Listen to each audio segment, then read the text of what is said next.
ایک دو راہگیروں کی گواہی سے پتہ چلا کہ آخری لمحوں میں ایک آدمی کو جیک لنک کے نہایت قریب اور دوسرے کو تھوڑے فاصلے پر جاتے دیکھا گیا تھا۔ بہرحال تحقیقات سے کم از کم یہ تو ثابت ہو گیا کہ یہ سینیٹر لافن کا کام نہیں تھا، بلکہ اس کی خواہش کسی اور کے ہاتھوں پوری ہو گئی تھی۔ پولیس کے اندازے کے مطابق یہ انڈر ورلڈ کا کام تھا، لیکن نہایت باریک بینی تحقیقات کے باوجود پولیس اس بات کا تعین نہیں کر سکی کہ یہ کس گروہ کا کام تھا۔ تحقیقات کے دوران یہ بات بھی سامنے آئی کہ جیک لنگ نے باپ کی وراثت کے جو قصے مشہور کر رکھے تھے وہ محض قصے ہی تھے۔ اس کے باپ نے در حقیقت اس کے لیے صرف $500 چھوڑے تھے۔ ظاہر ہے اس کے بعد اس کے رہن سہن کے بارے میں یہی اندازہ لگایا جا سکتا تھا کہ شاید وہ زیادہ ہی خطرناک کاموں میں ہاتھ ڈالنے لگا تھا۔ کچھ بعید نہیں تھا کہ وہ خطرناک جرائم پیشہ گروہوں کو بھی بلیک میل کرتا ہو یا کسی اور طرح ان کے مالی معاملات میں ملوث ہو گیا ہو۔ بہرحال اس کے اخبار کی ہمدردیاں پھر بھی اس کے ساتھ تھیں۔ ٹریبیون نے اس کے قاتل کی گرفتاری میں مدد دینے والے کے لیے $25,000 انعام کا اعلان کیا۔ کچھ اور اخبارات نے بھی اس میں رقم شامل کر دی۔ اخبارات نے اس طرح گویا جیک لنگ کے قاتل کو تلاش کرانے کی اپنی سی کوشش کی۔ جیک لنگ کے قتل کے معاملے نے بہت طول کھینچا۔ کئی گروہوں کے سرغنہ تفتیش کی زد میں آئے، حتیٰ کہ ایل کیپون پر بھی اس قتل کے سلسلے میں شبہ کیا گیا، مگر کوئی حتمی نتیجہ نہیں نکلا۔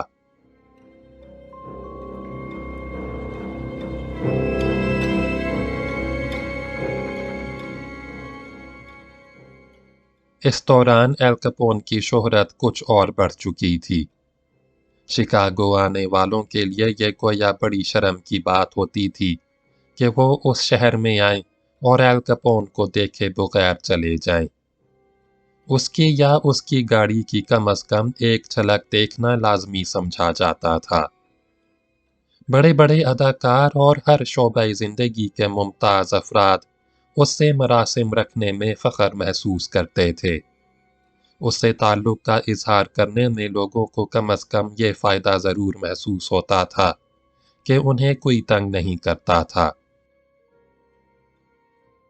ایل کیپون کی شخصیت کا یہ پہلو بھی دلچسپ تھا کہ بعض اخبارات اسے انتہائی شقی القلب، درندہ صفت اور نہ جانے کیا کیا قرار دے چکے تھے، مگر سماجی زندگی میں اس کے رقیق القلب ہونے کا یہ عالم تھا کہ بعض سٹیج ڈراموں میں المیہ مناظر اور کسی کی متاثر کن المیہ اداکاری دیکھ کر زار و قطار رونے لگتا تھا۔ اچھی اداکاری پر اگر وہ کسی اداکار سے متاثر ہو جاتا تھا تو وہ خود بخود اس کے دوستوں میں شمار ہونے لگتا تھا، پھر اسے بڑے سے بڑا بدمعاش بھی تنگ نہیں کر سکتا تھا، کوئی اس سے بھتہ نہیں مانگ سکتا تھا، اسے گویا مکمل تحفظ حاصل ہو جاتا تھا۔ اس عرصے میں ایل کیپون کے خلاف ٹیکس چوری کی تحقیقات کا کام چپکے جاری تھا۔ ویسے اب یہ معاملہ کچھ ایسا راز نہیں رہا تھا۔ ایل کیپون کو بھی معلوم ہو چکا تھا کہ ٹیکس کے محکمے میں اس کی دولت کے بارے میں زبردست کھچڑی پک رہی تھی۔ حقیقت یہ تھی کہ حکومت نے اس سلسلے میں 10 آفیسرز پر مشتمل ایک خاص گروپ تشکیل دیا تھا۔ ان آفیسرز کے بارے میں محکمے کو یقین تھا کہ انہیں خریدا جا سکتا تھا اور نہ ہی خوفزدہ کیا جا سکتا تھا۔ وہ ہر قیمت پر اور ہر صورت میں اپنے فرائض ادا کرنے والے لوگ تھے۔